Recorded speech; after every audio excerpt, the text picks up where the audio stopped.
Now you might have wondered why I spend so much time on apologetics trying to prove that their gods actually exist, and not, as I see a lot of other YouTubers doing, focusing on doctrinal issues and the like.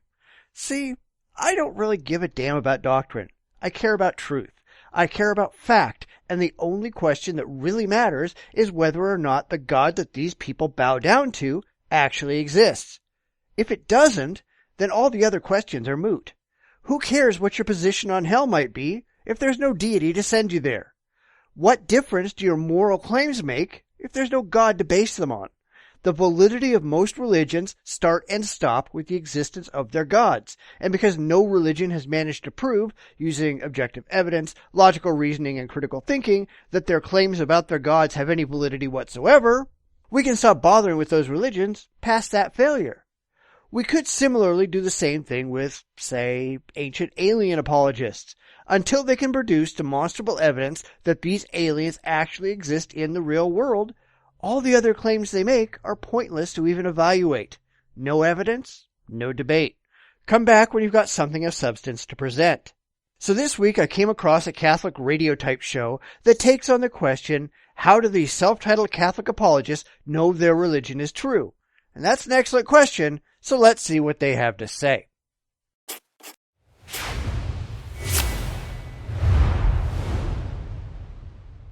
Matthew in Wilmington, North Carolina on 103.1 FM. You're up next. Hello, Anthony. Anthony. Hello, Matthew. Oh, hi. Is your middle name Anthony, maybe? No, I'm just a straight Matthew. Do you know any Anthonys? Throw me a bone here. No. The amazing Patrick tries his best. I know some Anthonys, I do. Well, there you go. Hey, close. Now, I want to pause here for a second, not because I'm accusing the host of anything. I'm sure he just made an honest mistake calling the caller the wrong name, but because he then engages in something well known among the shyster psychic community. When faced with a false prediction, they try to force the mark to admit that it fits in somehow and therefore was not wrong at all. Is your middle name Anthony? Do you know anyone named Anthony? Hey, have you ever seen The Sopranos? Okay, it must have been Tony Soprano. Have you ever heard anything about the Supreme Court? Then you must have been thinking about Anthony Scalia. It just gets really bizarre the lengths that these shysters will go to justify themselves to the credulous. Not saying that our apologist here is doing that. I just thought it was an interesting thing to bring up while it crossed my mind. Thanks for your patience, Matthew. How can we help you? Why are you an atheist?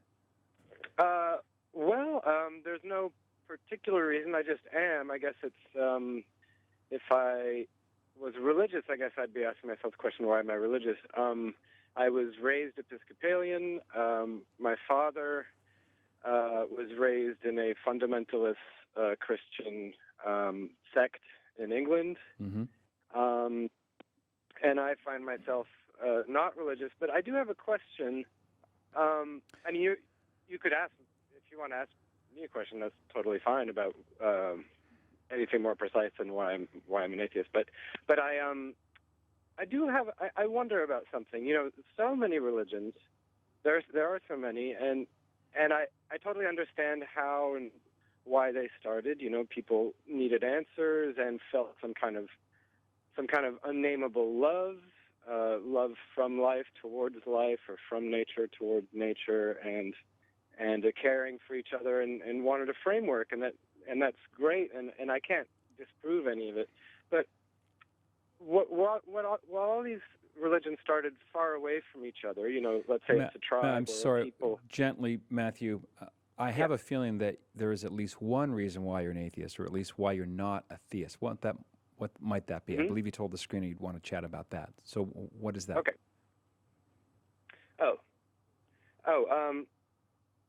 Well, because it seems faulty that one is discouraged from believing in more than one religion.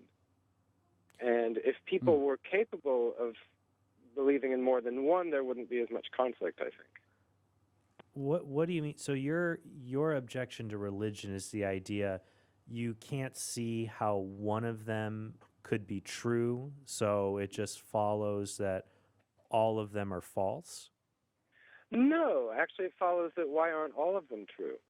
Wow, what a way to stumble around aimlessly trying to find a question to ask. But to provide a quick answer, All religions start from one of two places, either basic ignorance or basic dishonesty. L. Ron Hubbard created Scientology because he wanted to make money. That was basic dishonesty, and there are plenty of examples of that, especially in more modern religions. Basic ignorance comes into play from way, way back. People had no idea what made the world operate, they were terrified of the world around them, and therefore they invented gods and monsters to explain the basic natural mechanisms that occurred in their lives. Over time, these irrational explanations became codified into religions.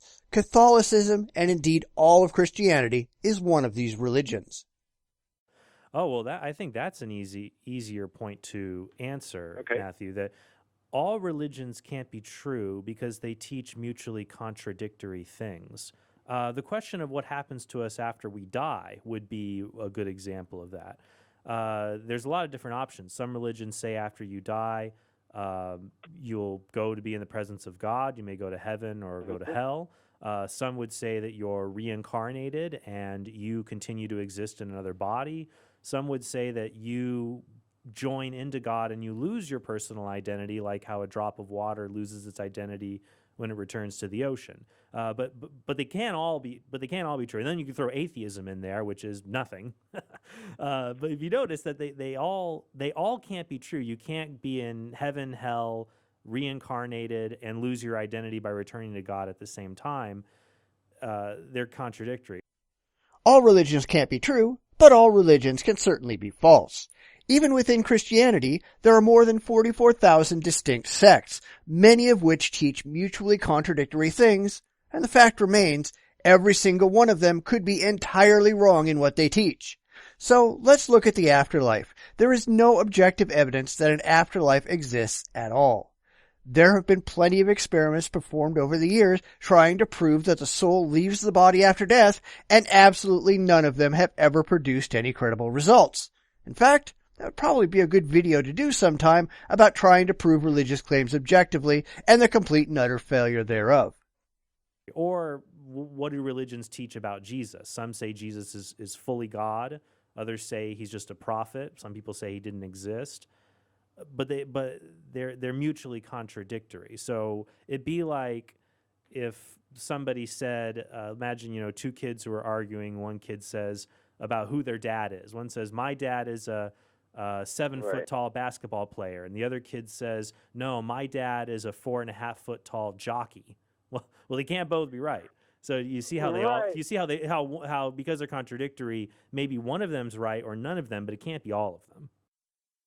In the case of Jesus, one's beliefs are entirely irrelevant to the truth. I think that's an important point to make, and one that most religious people simply don't care about. It's like having a bunch of religions about gravity. One could say gravity isn't real. One could say that there is no gravity, the earth sucks. There could be a whole wide variety of things that different religious traditions taught about gravity. But the only one that actually matters is the one that follows the evidence to the most reasonable conclusion. And for that, we don't even need religion. We just need scientific discipline.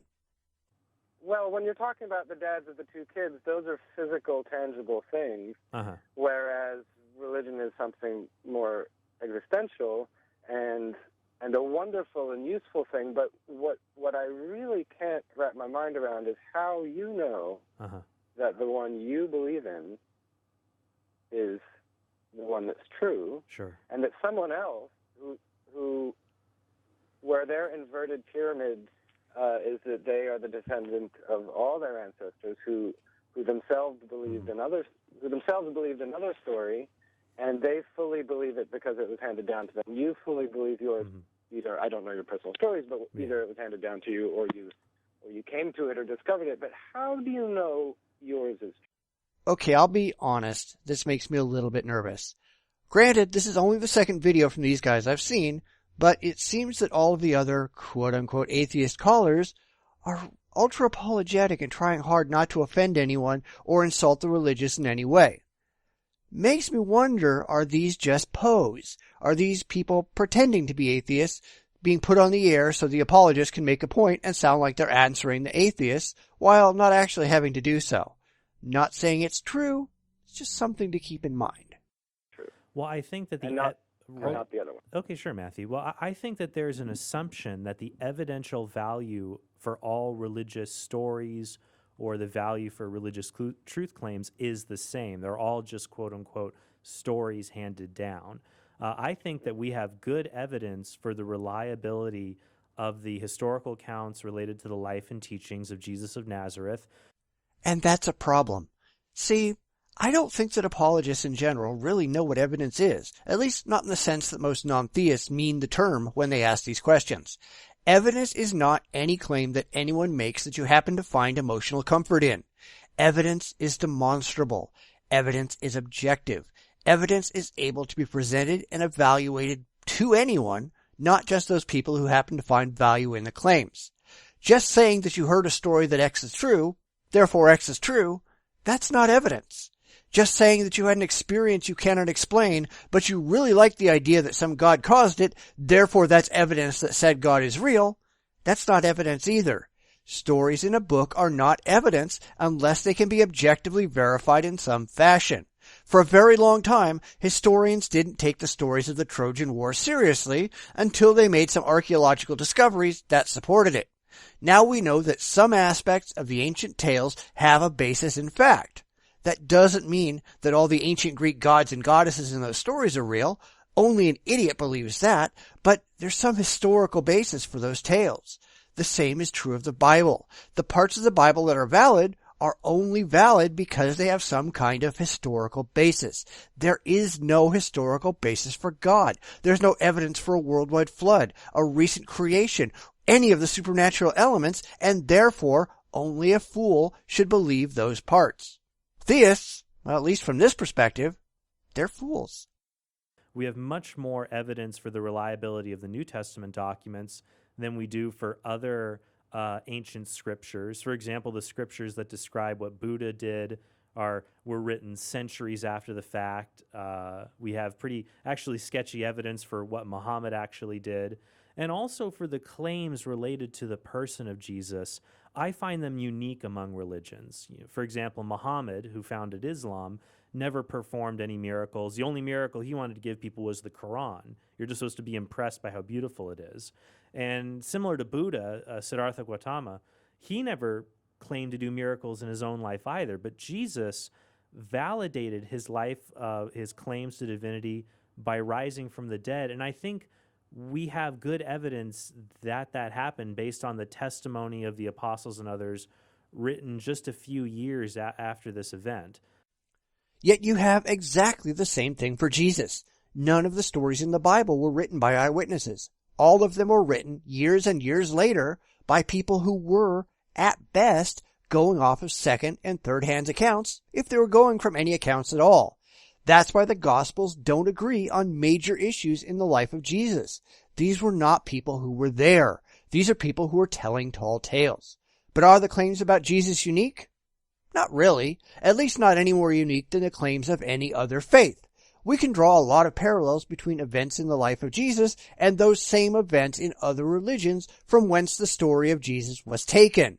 This is true throughout the Bible. So much of it was simply stolen wholesale from other religious traditions, and it's hard to take any of it seriously. And even if it was totally unique, that doesn't prove that it's true. Besides, we have no objective evidence that Jesus performed any miracles. All of those are just unsubstantiated stories in a book of mythology. It's like claiming Harry Potter is the one true Messiah because he performed a bunch of magic tricks. How many people do you think buy into that one? And I go into more detail with this in my own writings and online at our website, Catholic.com. But I think that we have to move past the assumption all religions have the same evidential value or the same evidence and look at the evidence for each individual one. And I think Christianity really does come out on top, and the Catholic Church comes out on top of all the others. Thank you, Matthew. Please say hi to your friends named Anthony.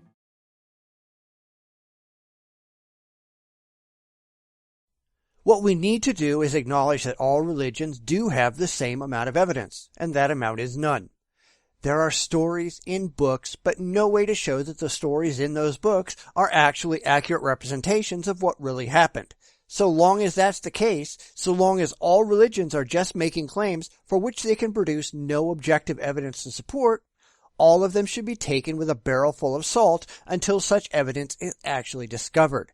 That's how science and history work. We only go with what we can prove objectively. We only accept multiple independent sources, and even then, we don't pretend that what we think might actually be true is true without objective corroboration. And that's where religion fails, because they have no corroboration whatsoever. They just have stories, told by ignorant people or told by shysters, and those stories make no sense whatsoever when examined under the light of day. I might actually take a look at a couple other videos by these guys. If anyone has any suggestions, please let me know. The thought processes these people go through is really irrational. It makes no sense when you step back, remove the emotionalism, and just examine the claims from an objective standpoint. There's no reason to think that any religion is factually true, and lots of reasons to think that all religions are logically faulty. They simply exist for people who emotionally embrace them because they're too weak to stand on their own 2 feet in a world that just might not make them happy. Well, too bad. Reality isn't there to make you happy. It's part of the basic maturation process to learn how to deal with the world as it is, not how you wish it was. And that makes the religious, whether they want to admit it or not, fundamentally immature, and that's just not something to be proud of.